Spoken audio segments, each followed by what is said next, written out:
Where it stands right now, Matt's our starting quarterback. He clearly won the job in the spring. He's had a great summer. We do quite a bit of activity, team activity on our own during the summer where you need some leaders on both sides of the ball to kind of run things and make sure you're getting it done right. And he's done just a fabulous job in that regard. So he's worked hard. He's come out the first 4 practices and played very well. And would anticipate him having a good year for us. The first year I was here, KP had a 1,000-yard year, and we got in the eye and underneath center and tried to play football the right way. I'll take the blame. Last year I think we undersold ourselves. We got a little finessey in the run game, and now we looking at it, we went back this spring, and Coach Borberly obviously brings a lot to the table in that, but we got back underneath center and started to try to pound some downhill runs. And when you do that, obviously when you run the football, everything else feeds off of that. So now you get some nice throws for the quarterback off nakeds and play action. You get some nice down the field opportunity off some shot plays. So, running the ball better, it's a team game. So running the ball better is going to help our passing game, that sort of thing. We're real happy with what we've got at running back right now. Smoke came on, did a nice job, particularly the second half of the spring once he figured out kind of where we were headed with the run game. Daniel Ham's been tremendous.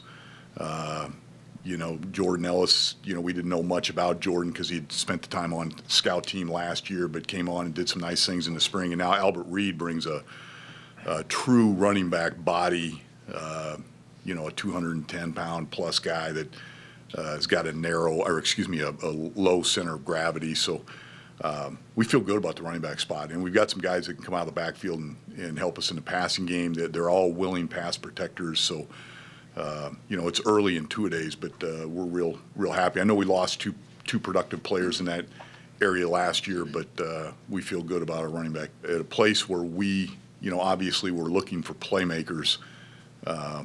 He's all of a sudden transferring in this spring, and for you guys that were at spring ball, he's a playmaker. There's no question. He brings a lot to the table in the passing game. He has the ability to stretch the field. He has the ability to run after catch. I know Larry Lewis is excited about him in terms of a returner. So, he showed up in the spring in a big way, and he's a big part of what we're going to do. Kanan had a good year for us last year. We kind of figured out what he was. And he's had a tremendous offseason in terms of getting himself in shape and dropping weight, and he probably looks and moves as good as he has since I've been here.